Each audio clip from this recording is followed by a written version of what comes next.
Hi, welcome to Viveka Physics classes, and today we're gonna solve a JEE Advanced problem from the chapter Electrostatics. Take a look on the problem. Okay, in this problem we have two concentric spherical shells of radius r and 2r. R is the radius of the inner spherical shell, while 2r is the radius of outer spherical shell. Now, the outer spherical shell is grounded, while the inner spherical shell is given a charge plus q, which is uniformly distributed over the surface of inner shell. A small particle of mass m and charge minus q enters the outer shell through a small hole with an instantaneous velocity u, such that its initial line of motion is at a distance a from the center of the spherical shell, where the value of a is given, a equals to root 2 r, where r is the radius of the inner spherical shell. Now, on the basis of this, we need to solve the two questions. The first one, we need to find the radius of curvature of the path of the particle immediately after it enters the shell. Mean to say, when the particle enters through the outer shell, it will go under a curved path here inside. It will go under a curved path. As the particle go under the curved path, we can find the radius of curvature for the curved path. That's the first question. In the second question, they are asking, we need to find the speed with which the particle will hit the inner shell. Mean to say, as the particle is going under the curved path, the particle will hit the inner shell somewhere here, and with what velocity the particle will hit the inner spherical shell, we need to find that. Okay. One small assumption is given in the problem. According to that assumption, we need to solve the problem. We need to assume that the distribution of the charge on the spheres or shell do not change due to the presence of the charged particle. Mean to say, when this charged particle of mass m and charge minus q enters the shell, the distribution of the charge on the inner shell and outer shell will not change. One thing we need to understand here, that the charge plus q, which is given to the inner spherical shell, is uniformly distributed over the surface of inner spherical shell. At the same time, this positive charge induces an equal amount of negative charge minus q on the inner surface of the outer shell. Now this negative charge minus q is also uniformly distributed over the inner surface of outer shell, such that an electric field is produced in the space between the two spherical shells. Mean to say, the space between the two spherical shells is filled with an electric field which is not uniform. Mean to say, the direction of electric field at any point between the two spherical shells is radially outwards. So this arrow mark indicates the direction of electric field between the two spherical shells. Okay. Now, question arises, what might be the induced charge on the outer surface of the outer shell? Now, you can see in the diagram, the outer shell is connected to the ground. As a result of this, we won't find any induced positive charges on the outer surface of the outer shell. Now, at the same time, we can also argue that as the outer spherical shell is connected to the ground, the net electric potential at any point on the outer shell is what? 0. The net electric potential V on the outer shell is how much? 0. Okay. Here, the particle of mass m and charge minus q enters the outer shell through the small hole with an instantaneous velocity u, and here here in the hole, it will experience an electrostatic force of attraction F due to the electric field E produced between the two spherical shells. So therefore, F is the electrostatic force of attraction acting on this charge minus Q, which acts towards the center of the spherical shell. Okay. Now, let theta be the angle between the electric force and initial velocity vector u. Okay. Now, we can resolve this electric force into two components. One is perpendicular component of the force and the second one is parallel component of the force. Okay. Now, as soon as the charged particle enters the shell, it will go under a curved path. Here we have shown the charged particle will go under a curved path. It's because at every instant this perpendicular component of the force changes the direction of motion of the particle so as to make the particle to move in a curved path. So at the same time, this parallel component of the force increases the velocity of the charged particle, so that you can see in this curved path, charged particle was moving with an initial velocity u. During its motion continuously the velocity of the charged particle is changing, and when the charged particle hits the inner spherical surface, inner spherical shell, its velocity becomes v. So v is the final velocity and u is the initial velocity. So now from this diagram we can conclude that parallel component of the force, parallel component of the electric force increases the velocity of the charged particle. At the same time, perpendicular component of the force provides the necessary centripetal force to make the charged particle to move in the curved path. Okay. Now, let us write an expression for electric field produced between the two spherical shells. Okay. E equals to K capital Q by X square, where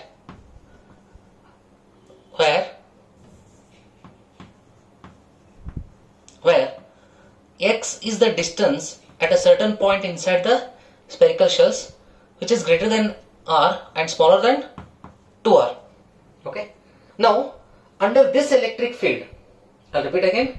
Now, under this electric field, the charged particle minus q will experience an electrostatic force F, which is given according to the Coulomb's law. Okay. Therefore, according to the Coulomb's law, now, according to the Coulomb's law, the electric force acting on the charged particle is given by, so we can apply Coulomb's law to calculate the electric force acting on the charged particle, which is given by F equals to K small q into capital Q by 2r the whole square. This can also be written as K into small q into capital Q by 4r square. Okay. Now, here K equals to, we can use K equals to 1 upon 4 phi epsilon, which is Coulomb constant. Coulomb, we can call it as Coulomb constant, where epsilon naught is called permittivity of the free space and K is called Coulomb constant. Now in the place of K here, we can use the value of Coulomb constant wherever it is required. Okay. Okay. Now, the perpendicular component of the force, F perpendicular, acting on the charged particle is given by, see here,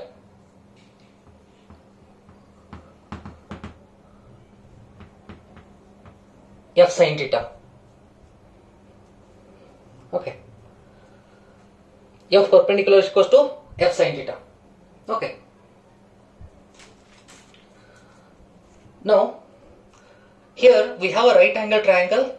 In this right angle triangle, opposite is root 2r and this is hypotenuse of length 2r. So we can find the value of sin theta. Therefore, sin theta equals to root 2r by 2r. So this is equals to root 2 by 2. You can cancel this as, okay, this can also be written as 1 by root 2. Okay, root 2 by 2 can also be written as 1 by root 2.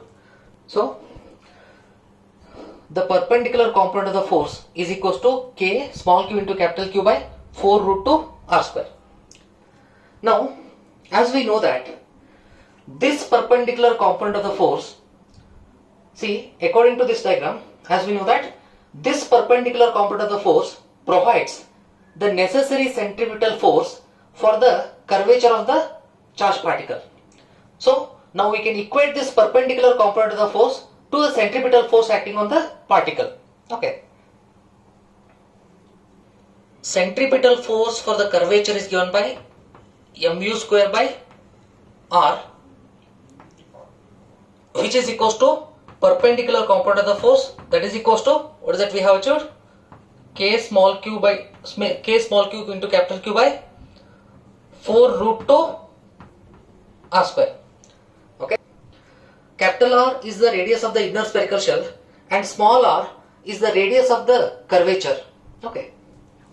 Now we need to find this radius of the curvature, small r. Okay. So therefore, let us find an expression for radius of curvature, small r. Therefore, small r equals to, okay, take a look on this. Now we can simplify this one in order to get the expression for r. Let us put the value of k. If we put the value of k, we can simplify the expression for radius of curvature r. Okay. R square into mu square upon the value of k is how much? 1 upon 4 pi epsilon naught into small q by small q into capital Q.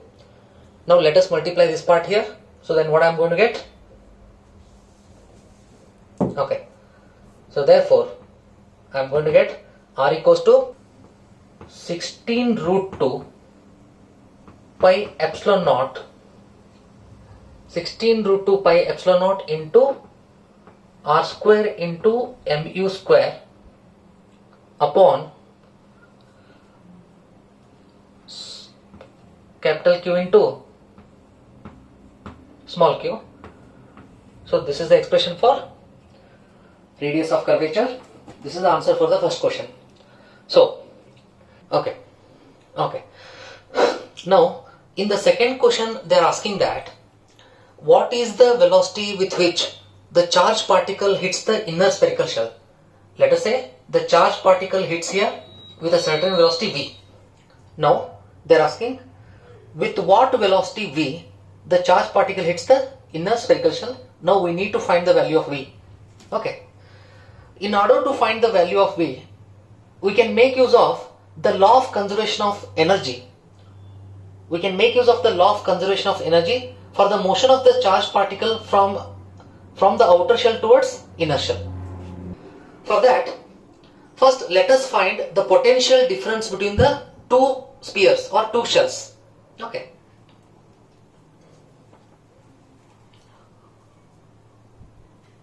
Inner shell is at higher potential, so that we can write V inner minus V outer.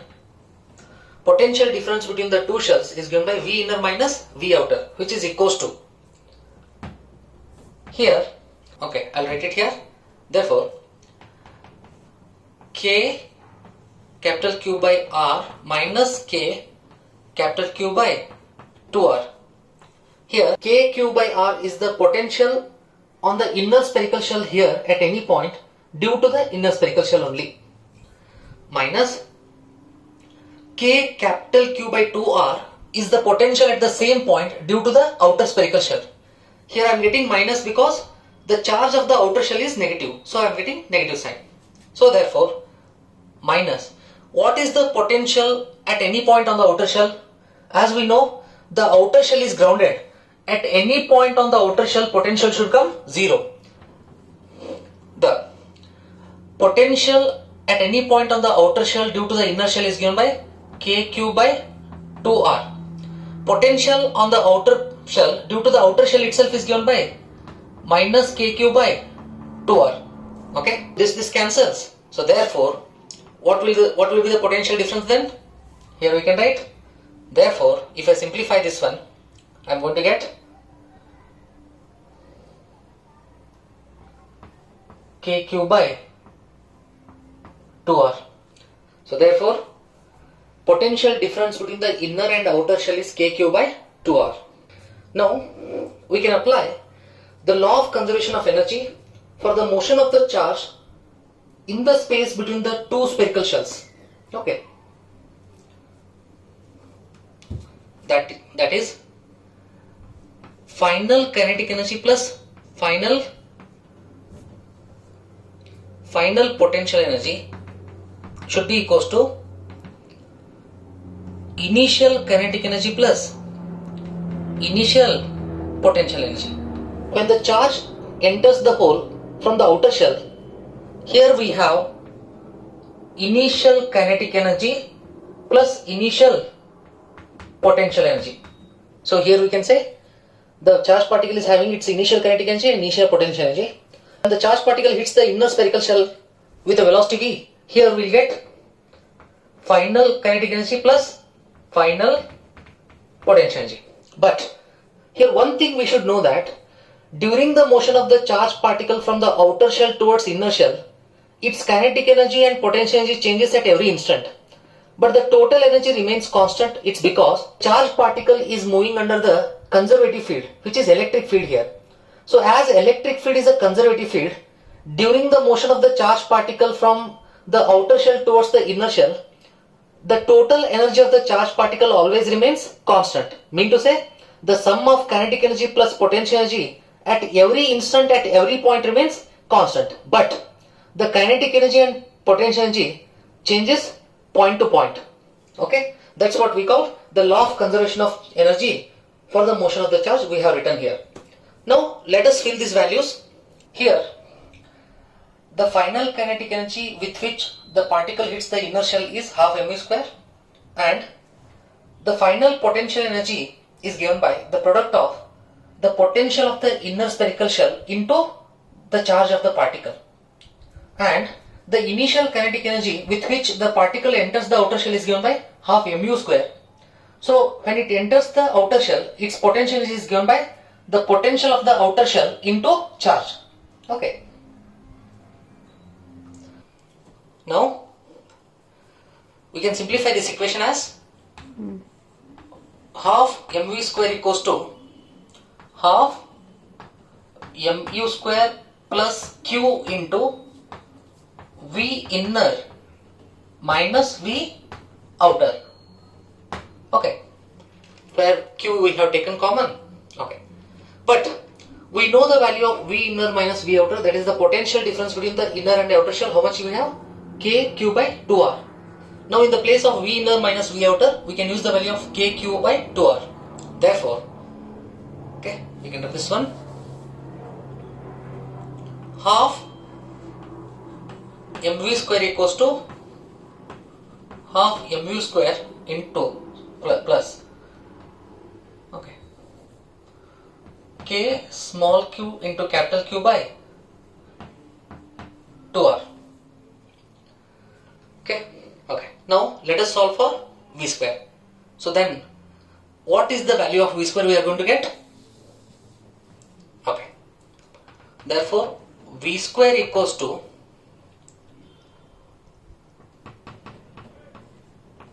u square plus k q into capital Q by mr. So after simplification, you can understand? Okay. Now let us fill the value of k. That can be written as u square plus the value of k is how much?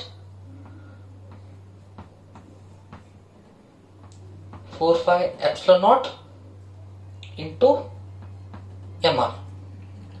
Now we can find the expression for v. So therefore v equals to square root of u square plus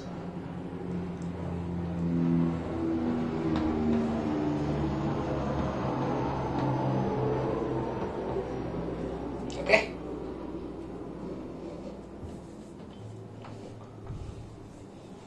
and I'll call it as equation number 2. Take a look on this. Okay, so Equation number 2 gives the expression for velocity. So this is the velocity with which the particle hits the inner spherical shell.